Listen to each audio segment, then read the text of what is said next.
Fala galera do Inova, estamos aqui para mais um InovaCast. Christian, E aí? bom? Pessoal que tá assistindo a gente, chegando agora, já se inscreve no canal, ativa o sininho, segue a gente também no Instagram, @InovaCastOficial. A gente tem canal de cortes também aqui no YouTube. E hoje a gente tá aqui com o meu, eu não sei se eu falo tio, não sei se eu falo Fábio, mas estamos aqui com o Fábio. Uma salva de palmas. Espetáculo. Eu chamo do que? Chamar de Fábio. Não, o Fábio não vou responder, tem que ser tio. Tio. É. Tudo bem. Tio, você é engenheiro elétrico, né? Na CPFL de Campinas. E você lá é gerente? Qual que é o papel que você faz lá? Lá eu sou gerente de recuperação de energia e sou engenheiro de formação, né? Mas engenheiro de formação trabalha muito pouco tempo fazendo engenharia. Depois ele vai fazer outras coisas. Uber também é uma, entendeu? Pode ser entregador de pizza ou gerente numa distribuidora. Lá eu cuido dessa parte de recuperação de energia, furto de energia. Eu corro atrás dos ladrões de energia. Basicamente é quando dá um BO. Não, eu procuro o BO. Ah, entendi. Eu vou atrás para procurar o BO, né? Então tem que fazer... A gente basicamente faz inspeção nas casas e vai procurando quem que está roubando energia. Onde que pode ter algum tipo de desvio de energia para a gente ir lá e consertar e multar a pessoa que estava fazendo isso. Essas coisas envolvem polícia? Envolve? Também pode envolver. A gente tem, na verdade, a estrutura é bastante grande. A gente tem contrato com empresas de segurança patrimonial, nós temos contatos com as polícias locais, né, em cada cidade que a gente trabalha. A gente tem uma estrutura própria para fazer investigação em relação ao consumo de energia e tudo mais. Tem todo um trabalho ali por trás, tem uma estrutura bastante grande para tentar encontrar onde que está tendo furto de energia.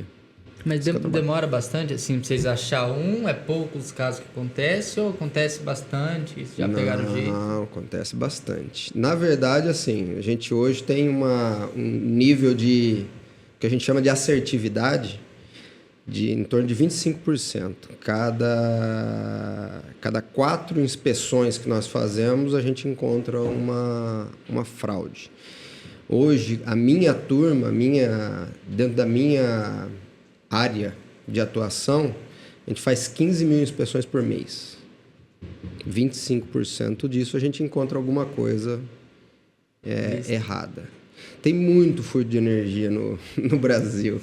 E eu trabalho na CPFL, né?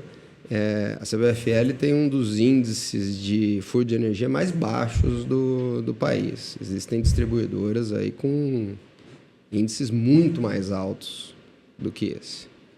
A multa, como que funciona? Tipo, vocês que dão? Como que Não, é uma ordem, existe uma regulação, né?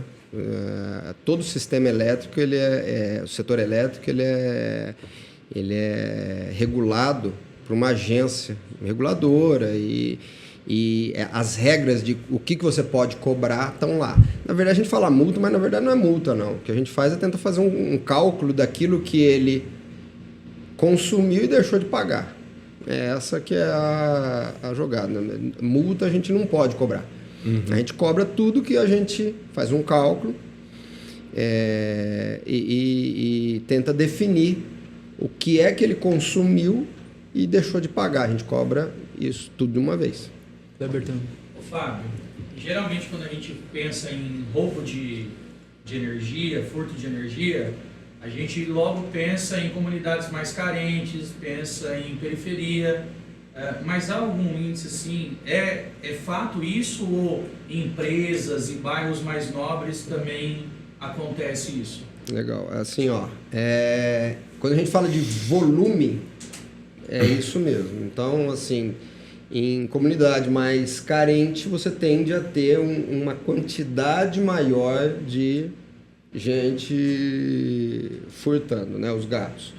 Agora, quando a gente fala em energia furtada, os maiores fraudadores são empresas. Pode parecer um contrassenso, né? Mas é o que acontece. Então, nossos principais alvos não são as comunidades. Nossos principais alvos são indústrias, comércio, condomínio de luxo. A gente encontra de tudo. Então, ali onde... Porque o volume de energia que eles gastam é muito maior. Então, quando eles furtam energia, eles furtam muita energia associada. Então, tem essa característica aí. Tio, vamos voltar um pouquinho mais para a sua infância. Você nasceu aqui em Tupã? Nasci em Tupã. Mas a infância foi mais lá em Campinas mesmo que você passou? Na verdade, de Tupã eu fui para Paranavaí, no Paraná, onde eu passei uns 4 anos, mais ou menos, até os 4 anos, mais ou menos, um pouco mais. Depois nós fomos para Campinas. Aí eu passei minha adolescência lá, fiquei até a adolescência. Com 17 anos, o meu pai aposentou, voltou para Tupã e eu fui para Lins para fazer faculdade. Mas lá em Campinas, Paranavaí, vocês eram de igreja batista? Qual que era o... Sempre fomos. Teve um momento quando a gente foi para Campinas, que a gente acabou fazendo parte de uma igreja que, num primeiro momento, ela foi constituída, né? O meu pai, ele fez parte da constituição da igreja Pedra Viva, lá em Campinas, e depois de um tempo, essa igreja passou a fazer parte da Associação da Batista Independente. Mas também participando da igreja Batista Central, lá em Campinas. Então, entre Batista e Batista Independente nessa época aqui. Depois, quando voltamos aqui para Tupã, que voltamos a frequentar a igreja Batista. Nessa época aí já foi a sua conversão ou foi só mais para frente? Eu me batizei em Campinas. Mas o meu batismo foi interessante. Lá, na Igreja Batista Central, tinha um momento de oração. Todo domingo tinha um momento de oração que o pessoal ia lá na frente. Tinha 2 momentos que o pessoal ia na frente. No momento da oração e no momento da conversão. Quem se convertia, tal, quando a mensagem tinha apelo, tal. Eu acho que eu estava conversando. E não percebi bem o momento certo e achei que era o momento de oração e fui para frente. A hora que eu cheguei lá era o momento da conversão. Se converteu sem querer. Eu me converti sem querer. Entendeu? Aí eu fui para frente e tal, eu já estava lá, né? Aí eu fiquei lá. Aí o meu pai apareceu, meu pai era um dos que acolhiam, né, o pessoal que se convertia, ficou feliz da vida, né? Eu falei, eu não vou quebrar esse momento tão ímpar na vida do meu pai, né? Aí já anotei lá num papelzinho também que eu queria me batizar. Bom, já que eu me converti, então já vai de uma vez, né? Deixa eu batizar. Mas, assim, conversão de fato, ela veio depois, né? Isso aí foi um deslize. Mas não teve mudança de vida de fato. Daí, com o tempo, eu fui... A minha conversão não foi assim, um momento específico. Eu comecei... eu sempre dentro da igreja e querendo entender cada vez mais, chega aquele momento na vida que você começa a questionar a crença e a fé dos seus pais. Quer dizer, será que elas são minhas mesmo? E a hora que eu comecei a fazer essa avaliação, eu comecei a perceber o quão razoável e quão verdadeira era a fé bíblica, né? Aquilo que a Bíblia pregava. E isso me levou a uma conversão ao Deus da Bíblia. Então foi mais ou menos assim. Aí, isso aí foi em Campinas já ou aqui? A sua conversão? Foi em Campinas. Aí você veio para Tupã e como que você começou a se envolver mesmo dentro da igreja? Lá em Campinas eu já era envolvido, entendeu? Então, assim, é aquela história. Quando você muda de cidade e tem essa preocupação, né? De estar sempre envolvido com a obra de Deus, não interessa onde você está. Você vai sempre procurar se envolver. Foi assim quando eu vim de Campinas para Tupã, foi assim agora quando eu voltei para Campinas também. Então você procura se envolver. Então eu comecei a me envolver na igreja quando eu estava em Campinas ainda. Quando eu vim para Tupã, isso foi meio natural. Apesar de que a gente pegou alguns momentos importantes, né? A igreja aqui em Campinas estava recente a troca a mudança de pastor. Fazia alguns anos, mas poucos anos. Peraí, em Tupã ou Campinas? Em Tupã, quando tá. a gente veio para Tupã. E aí, quem cuidava do louvor na época aqui era a minha tia, né? A tia Sônia. E ela, na troca de pastor, ela implementou bateria. Família toda, na verdade, né? Foi a família toda. E aí, conforme a gente chegou, eu tocava guitarra, então vamos montar uma banda. Foi pra guitarra, o Glauco, meu irmão, tocava bateria, já foi pra bateria, a Nádia tocava teclado, então a gente formou uma banda que a igreja não tinha. Então o momento era bem propício para isso, para a gente fazer aquilo que a gente curtia, gostava, acabamos nos envolvendo e rapidamente começamos a trabalhar na área do louvor, né? Então assim, quando a gente veio para cá, para Campinas, o envolvimento primeiro foi com a área de música. Era bem tradicionalzão assim, antes disso aí? Tipo assim, era. Bastante hino. Piano, regência lá na frente, né? Tudo bonitinho. Aí quando trocou de pastor, é que minha tia pegou assim, colocou, vamos colocar uma guitarra aqui, vamos colocar Para dar um tchan para dar uma mudada. Tava sem pastor, né? E na época, se eu não me engano, o marido dela, meu tio, era o vice-presidente, então ele ficou como responsável pela igreja, né? Quando chegou o pastor Carlos, aí já tinha essa prática, né, de cânticos, que eles chamavam de cânticos espirituais, que não é os hinos, né, com banda e tal. Então, aí foi tranquilo, ele simplesmente absorveu o que já tinha, né. Foi legal. Você também foi líder de jovens, né? Foi. E qual foi a maior dificuldade? A gente viu o Kleber aqui, que sofre tanto com os jovens. Para você, na época, qual foi a maior dificuldade, assim? Dificuldade com os jovens? A gente eu passei um mau bocado. Começou a acontecer em determinado momento que as programações dos jovens começaram a murchar, a esvaziar bastante, né? E porque a gente começou a perceber assim, os jovens estavam muito queriam programações, eventos diferentes, sempre eventos, né? Sempre muito querendo eventos. Naquela época isso estava muito forte. De vez em quando isso volta a acontecer, né? Então querendo evento, e a gente percebeu que aquilo lá, assim, era muito forte o pessoal, os jovens da igreja participando da vida no mundo. Então nós tínhamos problema com jovens se embebedando em festa, ficando com quem queria, quem não queria, aquela bagunça. E a gente percebeu, chegamos à conclusão de que, ter evento por ter evento, ter programação de sábado, né? Por ter programação de sábado e não mudar a vida desses jovens não faz sentido. Então vamos começar a fazer um negócio um pouco mais... Vamos parar com o evento e começar a fazer uma coisa mais séria.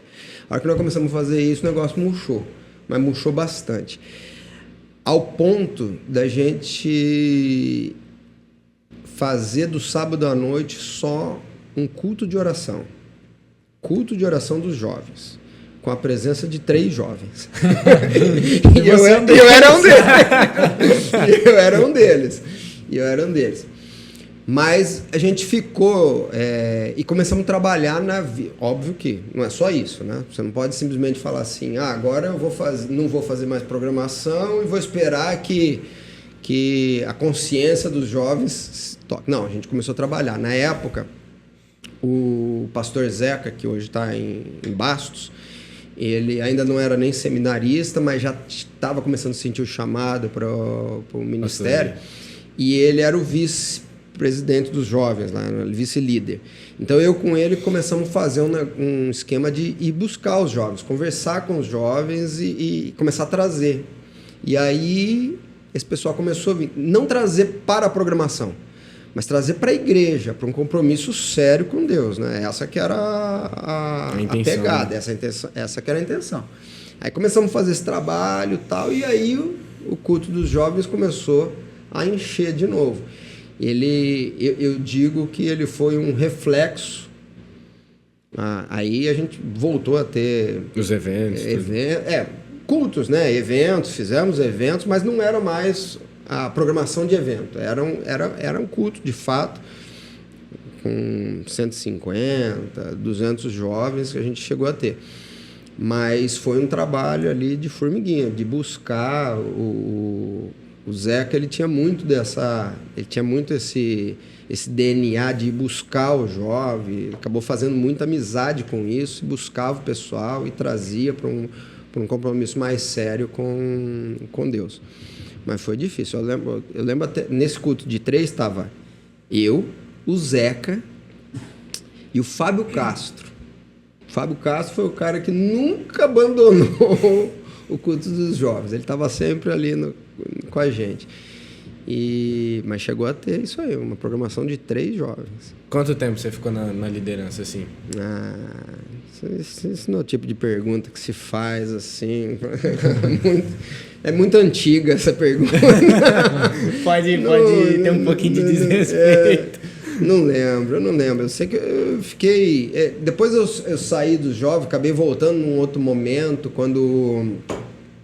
Aí já era o pastor Silas, estava na igreja.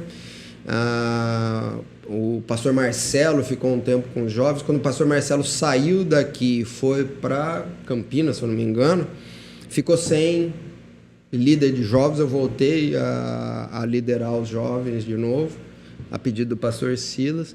Então, foi algumas idas e vindas. Naquela época, na primeira vez, o mandato era escolhido pelos próprios jovens, né? Era de 1 ano. Então, você ficava 1 ano, daí eles colocavam outra pessoa, daqui a pouco você voltava, fazia de novo. Só depois, com o pastor Silas, se eu não me engano, que aí começou a ser uma prerrogativa do pastor. Até para ele poder ter mais controle sobre isso, de quem que estava liderando, né? Mas não sei dizer, foram várias vezes. Bastante. Você falou sobre evento, né? E acho que o evento sempre mais marcante é o acampamento, né? Dos jovens. É o evento do ano, é o que... Não sei, o que eles mais esperam. E tem alguma história assim... Vocês devem ter bastante história, porque pelo que você falou, era muito mais cabuloso os acampamentos na época de vocês. A gente falou antes aqui que vocês dormiram em celeiro. Não sei se era celeiro mesmo. Ou se vocês estavam exagerados nas histórias. Não, nós fizemos um negócio invocado. Quando eu cheguei... Quando eu cheguei aqui em Tupã, a Fazenda Palma ainda fazia um acampamento próprio. Ela fazia um próprio acampamento, óbvio, acabava usando um staff da igreja aqui, né?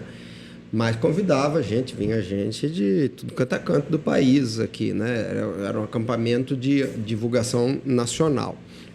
A gente chegou a fazer acampamento para 450 pessoas na Palma. A Palma hoje, se eu não me engano, cabe o quê? Umas 200 pessoas lá dormindo. Na época já era isso ou menos. E nós colocamos 450 pessoas. Tinha gente dormindo até naquela igrejinha que tem lá no comecinho? Nossa. Tinha gente dormindo lá. Igreja não se chega lá perto à noite. Não, então, mas tinha gente dormindo lá.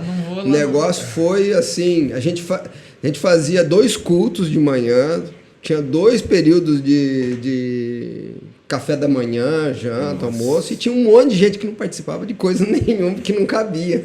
Imagina, 450 pessoas naquele ambiente. Então, foi umas presepadas dessa aí, né? A gente chegou a fazer umas coisas dessas. Naquela época tinha muita preocupação de horário de dormir, horário de acordar, você ficar fazendo vigília à noite. tomando conta do pessoal, né, que sai. Tinha bastante disso.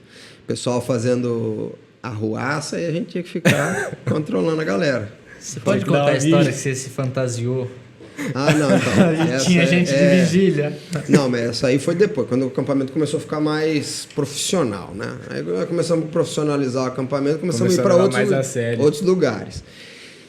Essa vez aí nós fomos no acampamento em Panorama. Panorama é da Igreja Holland, se eu não me engano, o acampamento lá, uma estrutura muito legal, muito jóia, a gente gostava bastante, só que é difícil de programar.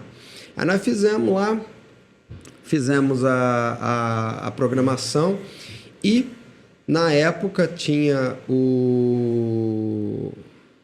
dois líderes, que eram o Reiner e o Coxinha, que eram líderes da igreja, líderes de jovens, e estavam também, mesma coisa, fazendo ronda para controlar, todo mundo já tinha ido dormir, não sei das quantas.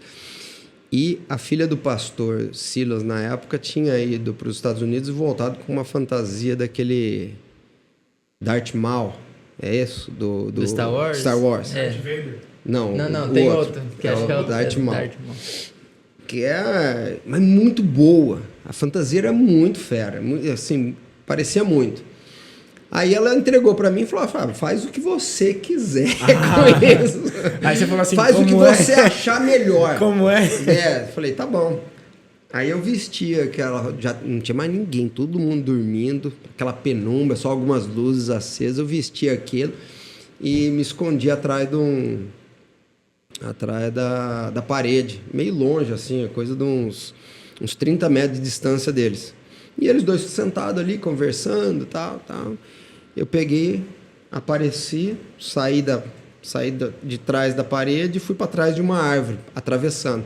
Aí eu percebi que eles pararam de conversar. Aí um cutucou o outro, falou assim, você viu aquilo? Foi Coxinha cutucou o Reiner, você viu aquilo, Reiner? Não vi nada, não. Não, mas parece que eu vi alguma coisa ali. Não vi nada, não. Aí eu estava meio longe, não estava ouvindo o que eles estavam falando.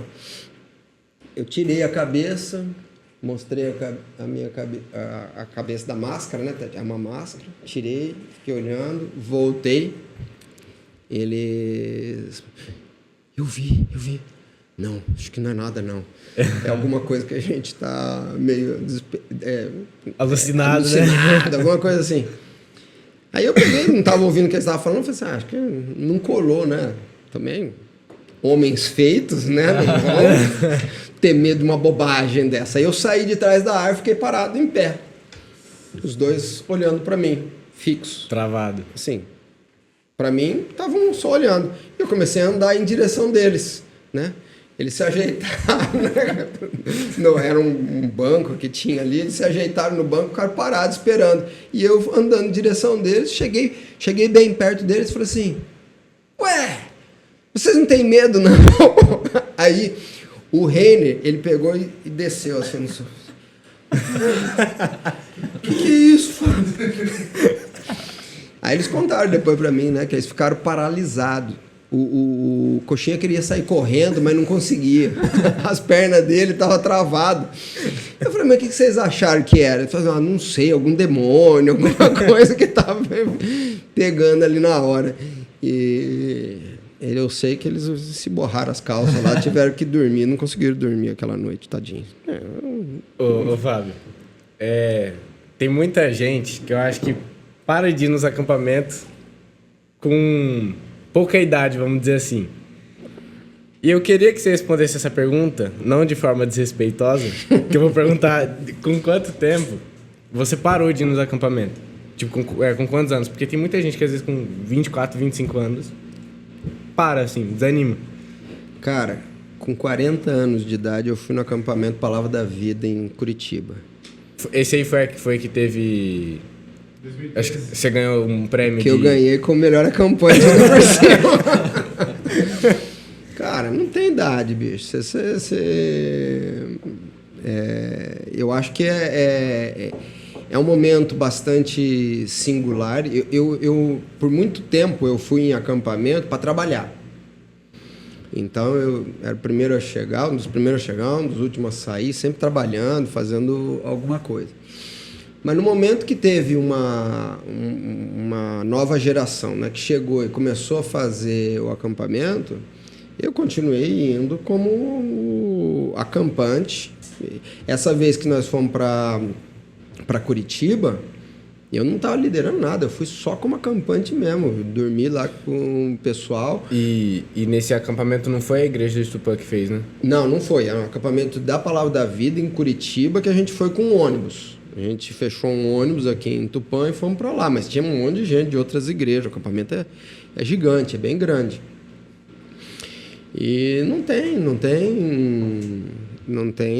idade. Eu acho que a gente sempre consegue se beneficiar e ter e curtir isso aí. Na época eu lembro que eu fui, da Palavra da Vida, eu fui por causa do Felipe, acho que era o acampamento que ele ia. Eu falei assim, eu vou com você, meu filho, né? Eu falei, eu vou com você. Aí resolvi ir com ele para o acampamento. Aí eles me deram, naquele ano eles deram 2 prêmios, porque eles falaram assim, pô, não vai dar o acampamento, o melhor acampante pro velhão da turma. Ele falou assim, daí eles deram um outro lá também de lambuja, né? Mas foi muito legal, foi muito... Por que eu não vou em acampamentos hoje em dia? Porque já a pegada do acampamento acaba sendo outra. Você acaba deixando para o pessoal. E geralmente nessa programação, nessa época, né, você tem outras programações para a gente fazer como casal, eu e minha esposa e tudo mais. Então, já vai entrando no círculo ali da galera.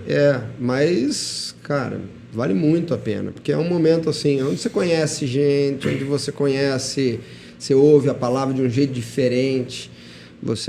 O louvor é diferente, você acaba tendo uma visão diferente. Então, assim, vale muito a pena mesmo, sem dúvida. Felipe, tem uma pergunta?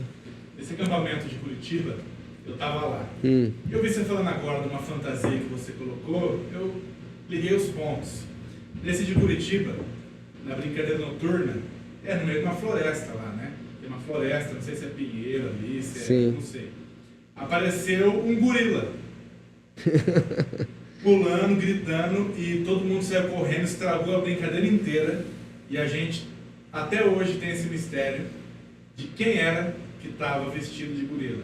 A equipe de lá prometeu pra gente que não era ninguém de lá. Não era você, não, né? Não era. Mas você lembra dessa história aí? Não lembro dessa história, não, cara. Eu não lembro dessa história, Foi não. aí que o Jair caiu do trator, quebrou o dedo. Foi nesse acampamento. Não, mas essa que ele caiu do trator, eu tava lá. Eu vi ele cair no trator. Eles enfiaram um monte de gente numa carroça, né, de trator que estava sendo puxada por um trator. O pessoal ficou sentado na beira. Uma tábua velha? Um monte de gente, a tábua cedeu, caiu um monte de gente ali, caiu um em cima do outro, aí o pessoal acabou machucando a perna. Mas esse acampamento aí teve um monte de coisa que aconteceu. A gente colocou o gol do futebol na frente de um alojamento. A gente colocou na frente do alojamento pra galera. Aí começamos a soltar bomba lá, o pessoal saiu. A hora que saiu, o gol tava prendendo, eles não conseguiam. Teve um pessoal que pegaram e encheram de espuma e jogaram no meio do lago. O julgamento do Jair foi lá. O julgamento do Jair, que foi também muito interessante. Ixi, o pessoal bagunçou pra caramba lá. Aquele acampamento foi... Tem uma história que eu vi que acho que você era líder de quarto, alguma coisa assim, e aí a galera acho que não queria dormir, alguma coisa assim, aí vocês zoavam eles, que era passando pasta de dente acho que na cueca deles, não era? Não, isso aí não quando eu era líder de quarto. Quando eu era líder de quarto eu era bonzinho, eu colocava ordem no negócio. Tá. O problema é quando eu virava acampante, né? Quando eu virava acampante, aí o negócio pegava. Então, assim, às vezes o pessoal entrava lá, como não deixava a gente dormir, né? Não deixava a gente dormir e a gente avisava, falava, tudo bem, mas então vocês vão ter problema. Aí no dia seguinte a gente ia lá e aprontava pasta, nó nos tênis. Uma vez nós pegamos todos os tênis de um quarto, todos, 100%. Amarramos com um nó cego e molhamos. Cego, assim, ó. Aí o que aconteceu? O pessoal ia pro culto de tênis em cadarço. Tiveram que cortar tudo. Despertador. A gente comprava uns despertadores e colocava na janela pelo lado de fora do quarto. E despertava 2 horas da manhã, 3 horas da manhã para despertar. E o pessoal não sabia de onde que era. E até descobrir que tem que sair lá fora para poder pegar o despertador e quebrar ele. O Felipe tem uma história parecida disso aí, né? Do forro? Do despertador. Porque no acampamento Palma, não sei se agora eu não reparei, mas antigamente era forro de, sem ser esse aqui, mas de PVC, o branco, que dá pra desencaixar. E eu cheguei, tava tendo programação à tarde, umas 6 da tarde, e eu cheguei com um despertador no quarto das meninas, não tinha nenhuma menina lá, viu, gente?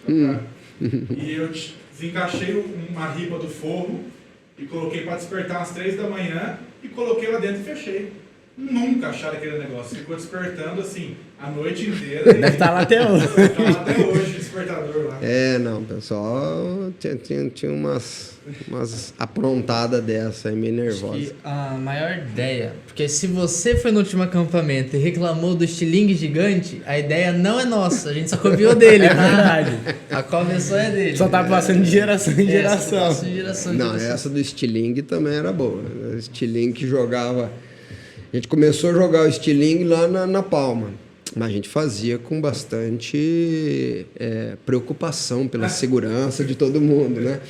Então a gente jogava as bexigas na árvore, que era para ela explodir e jogar água em quem estava embaixo. Nesse último acampamento a gente não, né? Os que estavam aprontando com isso, quase acertou no Tony, o filho do Paulo de 2 anos de idade. O bexiga voou 40 metros, caiu do lado dele. Mas não foi a gente? Não. Eu não sabia. Então, toda vez que dava alguma coisa errada, a culpa não era nossa, porque a gente não tinha feito aquilo. Não, né? A gente só deu a ideia. Outras pessoas. Você deu aula de EBD aqui também, não deu? E foi esse sentimento seu de você ainda gosta, você ainda estuda bastante sobre teologia. Isso daí você foi ganhando ao longo do tempo? Foi por causa que você viu o seu pai sempre também foi um estudioso da área?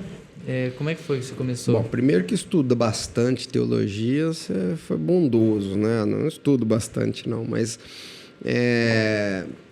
a minha relação com a EBD, ela começou assim, eu comecei a pegar gosto porque quem mais aprende, e pode parecer um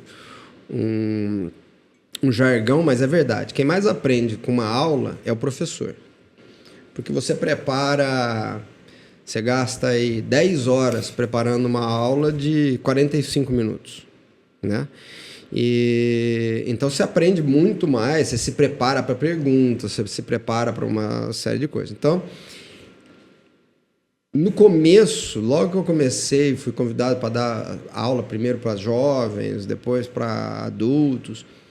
Isso começou a criar essa relação exatamente por conta disso. Eu gostava do tanto que eu tinha que aprender. Isso me forçava a ter que aprender, a ter que estudar mais, a me preparar, a chegar preparado para a aula em relação àquele assunto que eu ia dar. E aí você começa a criar essa relação. Eu nunca estudo tanto um determinado tema quando eu tenho que dar aula. Hoje lá em Campinas eu também dou aula em EBD, lá tem bem mais professores, então é mais esporádico. Mas quando eu tenho que estudar uma matéria para poder dar aula sobre aquilo, não tem jeito melhor de você aprender, porque você tem que aprofundar de fato, não dá para ser superficial, você tem que... Então acho que a minha relação com A aula de EBD como professor de EBD estava muito em relação a isso. Eu sempre gostei muito, porque isso me força a me aprimorar e aprender mais. E você também é pai de 3 filhos. Teve filho que pediu para não falar o nome aqui. Não sei porquê. Não sei porquê. É vergonha. Não sei, às vezes vergonha. Mas você é pai de 3 filhos e idades diferentes, né? Você tem o primogênito que tem 22? 22. O outro tem 19. 19 e o outro 6. E o outro 6. É uma diferença grande, né? Você viu diferença na hora da criação? Às vezes, olha, diferente. Na verdade, um já nasce com celular, outros... na verdade, assim, cada filho tem um desafio diferente. Primeira coisa que eu acho que como pai você tem que aprender assim, entender assim, não dá para criar. Se você criar todos os seus filhos do mesmo jeito, você vai errar com algum mais do que você erra com outros. Errar você sempre vai. Agora, o problema é quando você errar mais com um do que erra com o outro. Então, não dá para criar do mesmo jeito. Quando a distância de idade ela é maior, isso se potencializa. Mas, tem um detalhe importante, que esse é o meu desafio com o Luca, que é o mais novo, né, de 6 anos. É garantir que os mesmos princípios que nortearam a educação dos 2 primeiros sejam aplicados ao terceiro, apesar da distância. Então, é o princípio, ele tem que ser mantido. Por que você educa os filhos de forma diferente? Porque o princípio está mantido e um vai ter que aprender mais um determinado princípio, o outro vai ter que aprender outro. Por isso você trata diferente. Por isso você cria diferente. Você educa diferente, com mais ênfase em um determinado. Mas os princípios têm que ser os mesmos. Então, o que eu quero dizer? Na prática, os meus 2 filhos mais velhos cresceram até aos 10 anos de idade, vendo pouca televisão, quase nada de videogame e não tinha celular. O Luca é pouca televisão, quase nada de videogame. Na verdade, ele é nada de videogame e celular muito pouco, entendeu? Então, por quê? É um princípio. É um princípio que eu quero que ele aprenda a fazer outras coisas. Eu quero que ele estimulá-lo a fazer outras coisas. Então, eu ensinei o Felipe... Pode parecer bobagem, mas esse é o padrão. Eu ensinei o Felipe a jogar xadrez, ensinei ele a jogar jogos de estratégia, forcei ele a fazer música, forcei ele a fazer esporte. Rafael, ensinei ele xadrez, ensinei ele jogos, para outros jogos que não videogame, forcei ele a fazer esporte, forcei ele a fazer música. O Luca está indo pelo mesmo caminho, entendeu? É a mesma coisa. Por quê? Porque tem um motivo pelo qual eu estou fazendo. Não é porque ele está numa nova geração, numa nova condição, que o princípio muda. Então, acho que essa que é o grande desafio. Você tem um filho com uma distância muito grande, você é uma pessoa diferente. E aí você pode tender a... No meu caso, por exemplo, querer tratar o filho como um avô, né? Mais condescendente, não sei das quantas. Essa sabedoria que eu sempre peço a Deus. Não me permita ser condescendente com meu filho mais novo, porque eu estou numa outra momento de vida. É aí que eu acho que erra. Vai depender muito também do comportamento de cada um, né? Sim. Porque, tipo assim, às vezes um é mais explosivo, o outro já é mais tranquilo, já sabe ouvir. E sempre vai ser. E sempre vai ser. Um gosta de estudar, o outro não gosta de estudar. Um é organizado, o outro é bagunceiro. Entendeu? E aí, o que você vai fazer? Você vai criar eles de forma diferente. Você vai pegar mais no pé por causa de uma coisa, pegar mais no pé por causa de outra coisa. Vai moldando. Vou dar um exemplo aqui, sem citar nomes. Sem citar nomes. Meu filho mais velho sempre foi mais... espontâneo, tal, conversa. Chega num lugar, conversa com o pessoal, faz amizade, até com quem não quer fazer amizade com ele. Entendeu? Sempre tranquilo. O filho do meio... Vamos chamar de soldadinho? Vamos chamar de soldadinho aqui. Recruta. De recruta, vamos chamá-lo de recruta. Ele sempre teve muita vergonha, muito vergonhoso, tal, qualquer lugar que ia, não sei das quantas. O meu filho mais velho, eu nunca forcei ele a interagir com as pessoas. O do meio eu forcei. Do meio eu ia no restaurante, quem chamava o garçom e pedia as coisas era do meio. Mas por que você faz isso com ele se você nunca fez isso com o mais novo? Porque o mais novo, com o mais velho. Porque o mais velho não precisa, o mais novo precisa.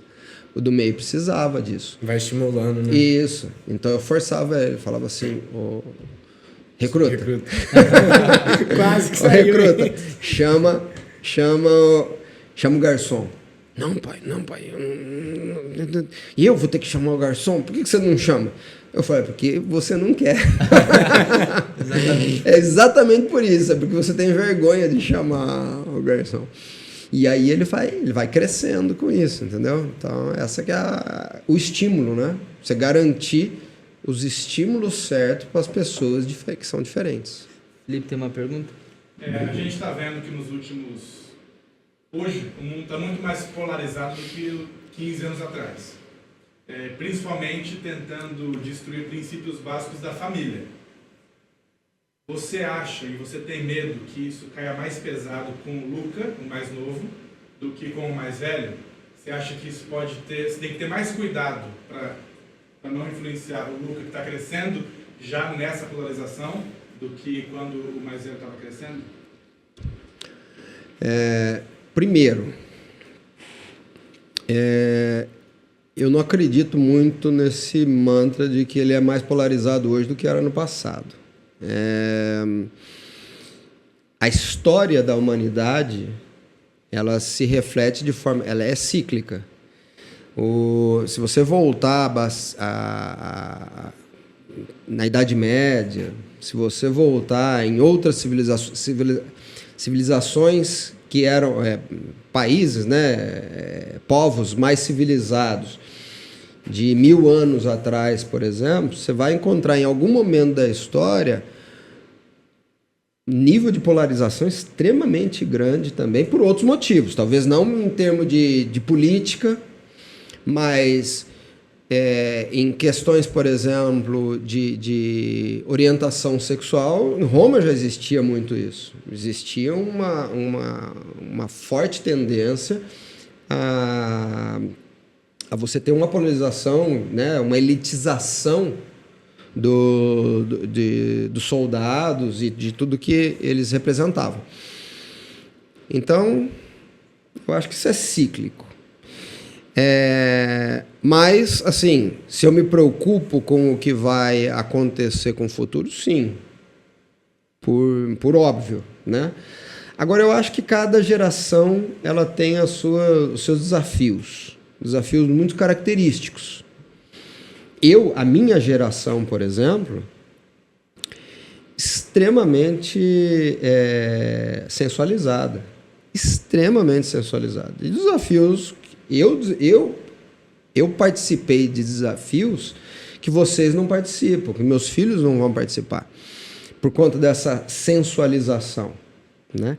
Era muito normal, natural e tranquilo os garotos com 12 anos de idade já estarem namorando sério.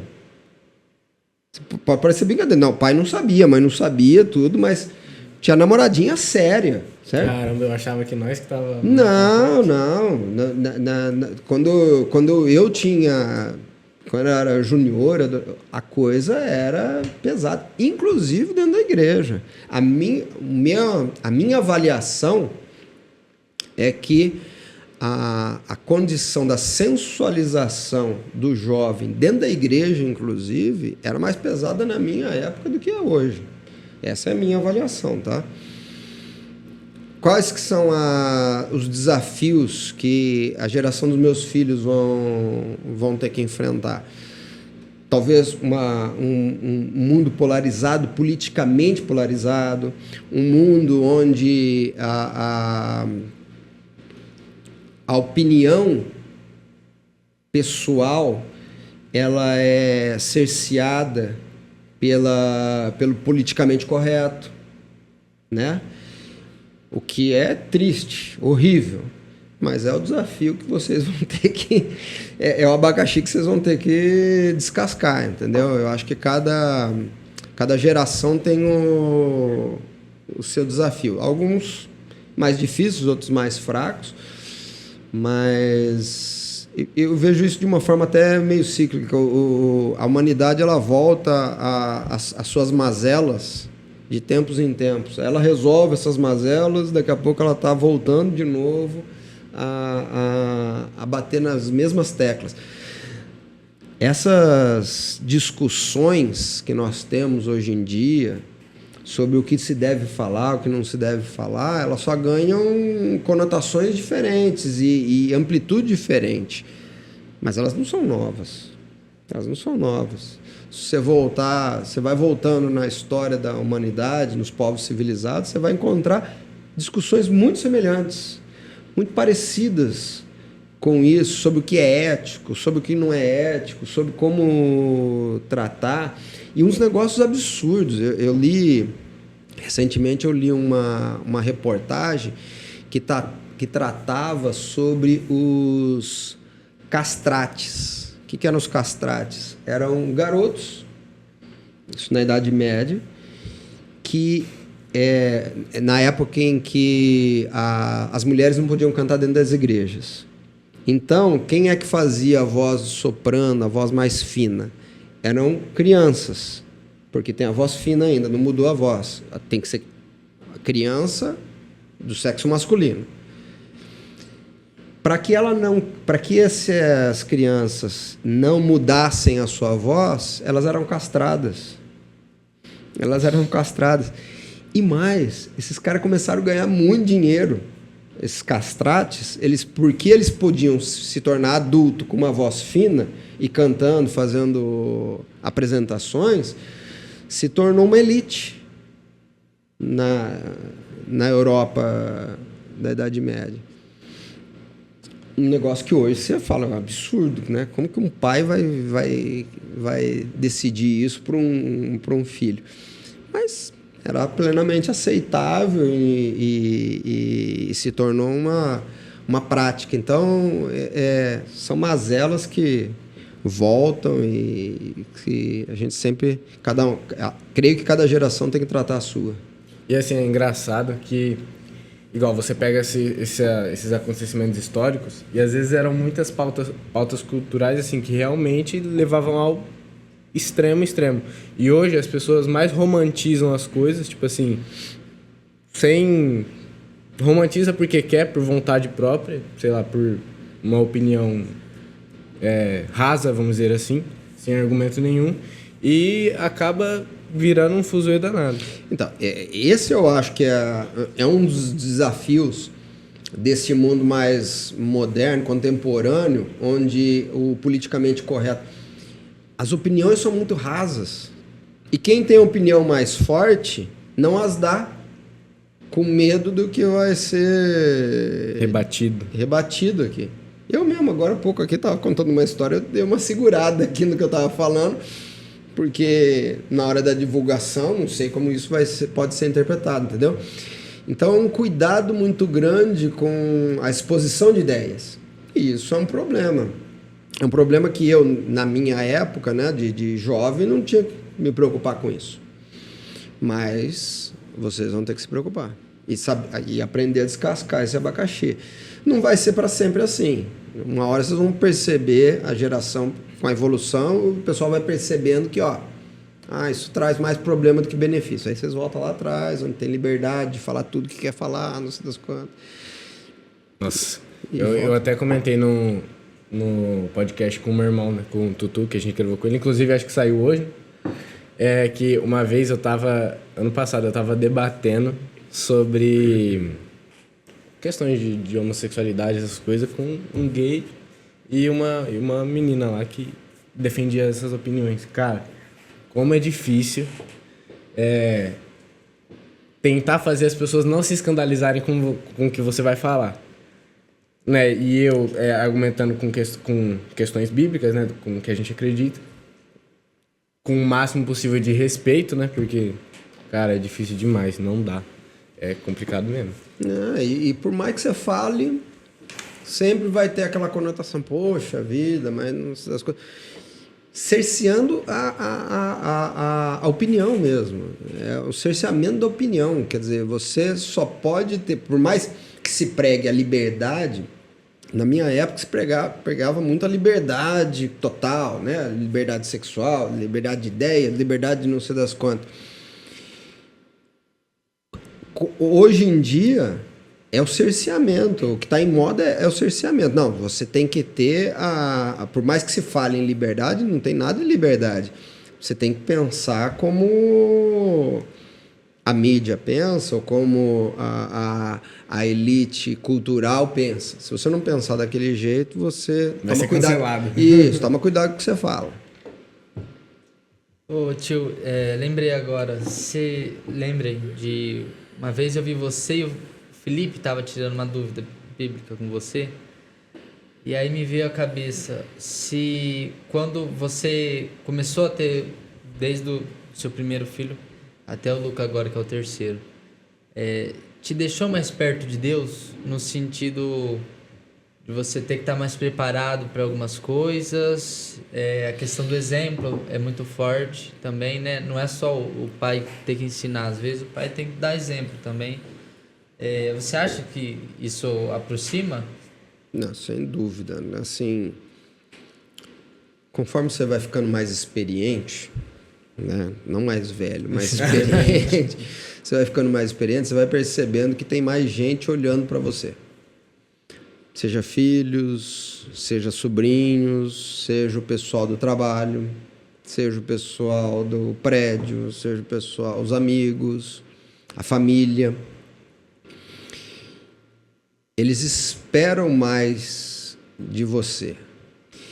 E, naturalmente, como você sendo um cristão que quer transmitir a sua fé para quem estiver ao seu lado, a preocupação com o que você está transmitindo, não só em forma verbal, né? Não só falado, mas através de testemunho, através da vivência, das ações que você tem, muda o seu jeito de ser. E tem que mudar. Você tem que... Conforme você vai ficando mais experiente, você tem que se aprimorando nisso, se tornando uma pessoa mais, eu vou usar uma palavra aqui, mais observável, uma pessoa mais admirável.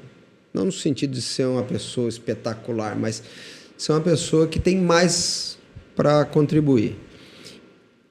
E falando de vida cristã, isso é especialmente importante, né? Especialmente importante. Uma pessoa com mais experiência, você vai olhar para ela e vai falar assim, poxa, mas... E não é só filho. É para todo mundo que te rodeia. Na minha experiência de trabalho, esse ano, eu fui fazer a gente estava tendo uma reunião, e na hora que eu fui falar sobre estava expondo um determinado assunto, os motivos que me levavam a gente está falando sobre ética no trabalho e tal, e aí eu comecei a expor motivos de fé, da minha fé. Por que eu trabalho com ética, eu me preocupo com isso? Porque tem algo maior do que isso na minha vida. E eu comecei a colocar ali, dar o exemplo da minha fé, do porquê que eu queria daquele jeito. E foi interessante você perceber o pessoal assim, parar assim, atento, né? Tipo assim, parecia que eu tava numa aula de EBD. Eu quase peguei a Bíblia e abri ali pro pessoal para começar a ler. Abram no livro agora. Mas é legal porque você percebe que o pessoal presta atenção. Então, assim, tem uma menina que trabalha para mim lá e ela é da Assembleia de Deus. E quando ela fala, os colegas dela sempre tiram um sarrinho, dão uma brincada. Oh, glória a Deus! Oh, não sei quando fala com ela, assim, né? E ela é bem de boa. Ela tem... Ela fala bem com o pessoal gosta de conversar com ela, mas sempre... Agora, quando é uma outra pessoa, quando sou eu, estou falando, mas você pode falar assim, mas você é o gerente da área, né? O pessoal vai te respeitar. Mas tem uma mulher que trabalha com a gente lá, que também, eu não sei de que igreja que ela é, mas ela é evangélica também. Quando ela vai falar, o pessoal presta mais atenção, não tira sarro, não brinca, né? Não faz brincadeira com ela. Qual a diferença dela para mais nova? É a experiência. É o que se espera ouvir. Daqui vai vir uma palavra de sabedoria. Então você tem que perceber isso. Você tem que se incumbir dessa responsabilidade. Bom, e voltando um pouquinho, você disse que tem que ter diferentes maneiras de criar um filho, né? Só que como é que você faz para, em determinada ação, não parecer que... Não sei se já tem esse problema, mas não parecer que um filho, às vezes, foi privilegiado nisso e o outro não. É só não se preocupar com isso. Eu nunca tive esse problema. Se tem uma coisa que eu já comprei presente, eu fiz questão de fazer isso. Preciso comprar um sapato para um filho.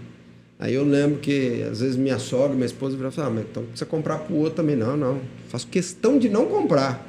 Para que ele saiba que eu não vou ficar comprando. Não é porque um ganhou que o outro tem que ganhar também. Não é porque um foi privilegiado que o outro também vai ter que ser privilegiado. Ele vai ter o momento dele. Vai ser outro momento. Não agora.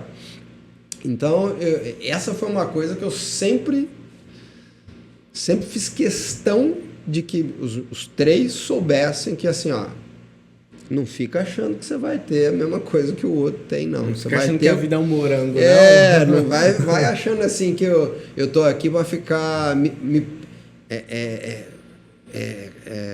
balanceando, né, a forma como eu tô tratando vocês. Não. Ele tem uma necessidade diferente da sua, então ele ganha mais do que você.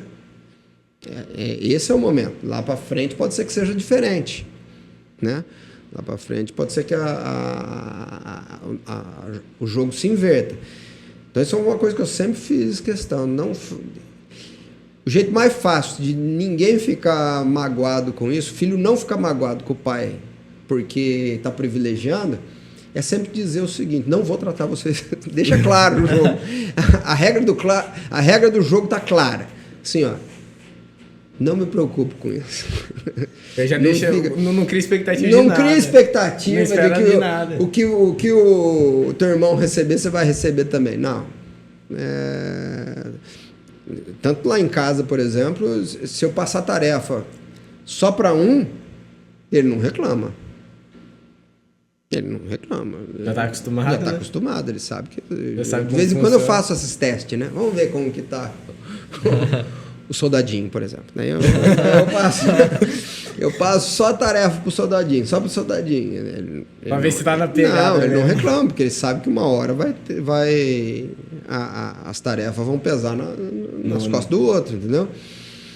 Até o pequeno. É interessante perceber como que isso fala para o coração dos mais velhos. Quando o pequeno tem que ir lá e fechar a porta do banheiro, ele mesmo. Quando ele tem que ir lá e dar descarga no vaso, entendeu? Eu não vou lá e dou descarga para ele. Então, ele tem... isso aqui é seu. É você que tinha que fazer.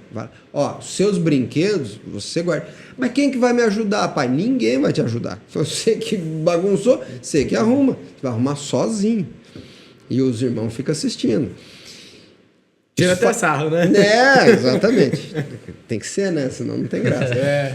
Mas é interessante como perceber como isso ministra o coração dos mais velhos. Eles percebendo que, ó, nem o Pichotinho tá livre, entendeu? Ele não está sendo beneficiado, ele tá dentro da mesma regra, da mesma filosofia. Então, eu acho que eu nunca me preocupei com isso. E deixei claro para eles, não me preocupo, tá? Não fica preocupado com isso, não. Ô Fábio, mudando de assunto agora. Tem uma coisa que eu acho que nós três aqui já teve isso em comum, que é relacionado ao esporte, né? Seus filhos também, que no caso seria o jiu-jitsu, o judô. E como que você começou aí nesse esporte? Porque você pratica ele até hoje, não pratica? Pratico. Eu comecei a praticar judô quando eu estava aqui em Tupã por influência do meu irmão. Meu irmão começou a praticar judô primeiro, aí eu comecei a praticar também, entrei. Aí fui treinando, gostei. Eu lutava melhor judô do que jogava futebol, então era um bom escape. E continuei lutando. Fui até a faixa marrom enquanto estava aqui em Tupã. Aí eu mudei, aí eu comecei a trabalhar em Assis. Aí eu fui para Assis, aí não dava mais para treinar judô. Aí depois de Assis eu fui para Presidente Prudente. Quando eu fui para Presidente Prudente, eu comecei a procurar uma academia de judô lá. E não encontrei. Tem boas academias de judô, só que elas são muito sazonais, elas dependem muito de aluno. Ou são para crianças, ou são muito sazonais. Os alunos, em época de férias, tem quase ninguém de adulto treinando. Eu não gostei. Aí eu falei, vou fazer... Perto de casa tem uma academia de jiu-jitsu. Eu falei, vou começar a fazer jiu-jitsu aqui. Eu já gostava de lutar chão quando eu fazia judô, então a coisa meio que casou. Gostei do jiu-jitsu e aí eu fui até sou faixa preta no jiu-jitsu. Você dá aula? Dou aula. Sem ser lá em Campinas. Você levou todos os filhos, até o menor, lá pro... Os dois maiores ainda treinam, né? O menor não pegou. Bem porcamente, mas treinam. É difícil o Felipe, ele faz faculdade, né? Então, e à noite. Então, tem aula à noite, para ele, às vezes, fica difícil fazer o treino. E o Rafael agora tá no quarto, é soldadinho. Você falou, agora, quando ele tá em casa, ele tá dormindo. Quando ele não tá dormindo, ele tá de guarda. Então, essa é a vida dele. Então, eles deram uma freada. Mas o Luca eu levei também algumas vezes, daí ele não gostou muito, tal. Eu peguei e falei, não, tudo bem, então o que você vai fazer da sua vida, moleque? Você tem que decidir já. Aí ele falou que queria fazer futebol, eu coloquei ele no futebol. Então, mas ele é novo, né? 6 anos ainda, eu tô sendo bonzinho. Tem uma história sua que eu acho que o Recruta me contou, que acho que teve uma vez, acho que no judô, que teve meio que um intensivão que você fez, que era, acho que em outra academia, não sei como que era. Como que é esse negócio? Quando eu fazia judô aqui, eu não sei se tem ainda hoje, mas ali em Bastos a gente tinha muita parceria com Bastos, que tem uma academia gigante lá, né? Tem um centro de treinamento lá gigante. E no inverno, lá tinha o Kangeiko, que é treinamento de inverno, que é lá em Bastos. 1 semana, 7 dias. Você fica dormindo dentro da academia. Acorda às 5 horas da manhã para começar o treino. Você faz 3 treinos durante o dia e vai até 9 horas da noite, você desmaia na arquibancada, porque a academia é gigante, parece um ginásio, assim, né? É um ginásio, só que embaixo, em vez da quadra, tem tatame. E a gente dormia na arquibancada ali e tal, e é treino, são 6 horas, né? 6 horas de treino por dia, porque eram 3 treinos de 2 horas. Pesado. Apesar, vinha gente do Brasil inteiro, muito boa, um monte de sensei, pessoal muito fera. E é um intensivão, cara. Você sai dali batendo até na sombra. Até a sombra. Mas é legal. Mas eu fui uma vez só. Eu fui uma vez só, daí nunca mais deu certo. Porque quando eu comecei no judô, eu já tinha 19, 20 anos. Já estava na faculdade, já. Então eu tinha todos os compromissos. Logo depois eu me formei, comecei a trabalhar. Então daí você tem os compromissos. Então não dava para... Mas eu curtia pra caramba aqui. Vamos para as 3 perguntinhas, já finalizando, né? As 3 perguntinhas finais que a gente sempre faz, né? É bem rapidinho a resposta, mas, tio, se você pudesse falar um arrependimento seu. Vixe. Quantos? Só um? Não sei. O que vem à mente aqui, assim, se eu fosse ser mais santo, eu diria assim, eu comecei uma vez um curso de teologia e não terminei. Gostaria muito de ter terminado. Mas se eu fosse ser mais assim... pragmático, eu acho que quando eu era mais jovem, eu tive algumas oportunidades de empreender, de abrir um negócio próprio, e não fiz. Eu tive algumas oportunidades de fazer isso e não fiz nenhuma delas. Isso hoje para mim dói um pouco. Às vezes podia dar certo e estaria até hoje, no caso. Empreender, né? Ter um negócio próprio. Quando o pessoal começou a instalar antena parabólica no Brasil, eu fiz um curso em Campinas e vim para cá. Não tinha uma única antena parabólica em Tupã. Eu vim para cá e instalei. A primeira antena parabólica eu instalei na chácara, na casa do meu pai. Aí eu estava estudando em Lins e falei para ele, você vende aqui que eu instalo no final de semana. Meu pai não tinha tido pro negócio, não vendeu nenhum. E eu deixei por isso mesmo, né? Falei, aqui não vai virar antena parabólica. Imagina se eu tivesse abraçado a causa, né? Então... Ô, Fábio, agora a outra é um orgulho. Um orgulho? Os meus filhos. Eu acho que não pelo que eu fiz por eles, mas pelo que eles têm se tornado. Assim, e aquela a ideia, né, de cada filho é uma pessoa diferente, por motivos diferentes. O Felipe, ele... Eu não podia falar Felipe. Felipe é um cara que ele estuda muito a Bíblia, muito mais do que eu estudava quando eu tinha a idade dele. Isso me chama muita atenção. O Rafael é muito organizado, muito responsável. Não só organizado, mas responsável. Ele tem se destacado lá no quartel justamente por conta disso. E o Luca, apesar de pequenininho, ele aprende uns negócios que... Eu acho que eu não aprenderia. Que eu não aprendi até hoje. O Luca, eu acho que você podia começar a pegar mais leve com ele. Porque senão o Luca vai chegar com a nossa idade e vai estar muito melhor. O menino tem 6... Eu diria o seguinte... Hoje ele já está muito melhor do que vocês com a idade que vocês têm. O menino tem 6 anos de idade, joga xadrez e monta cubo mágico. Você faz o que, Cris? Eu não faço nada. Ele não faz nada faço daqui. disso. Então acho que meus filhos são meu orgulho.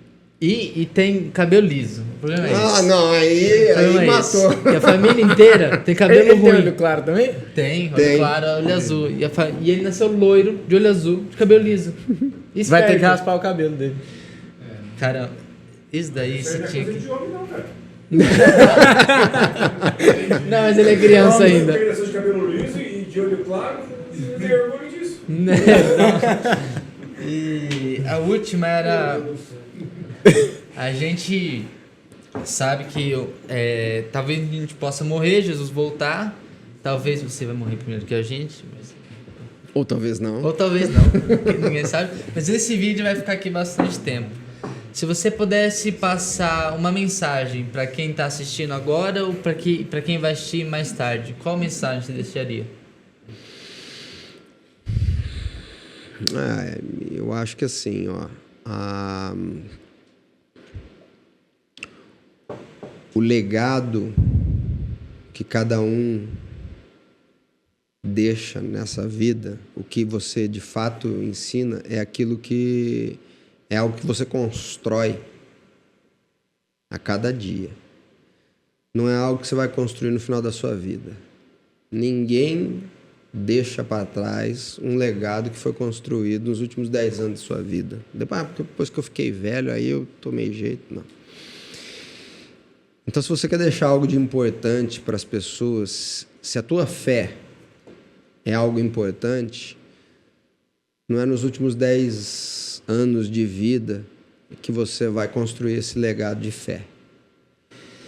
Se a tua moral, a tua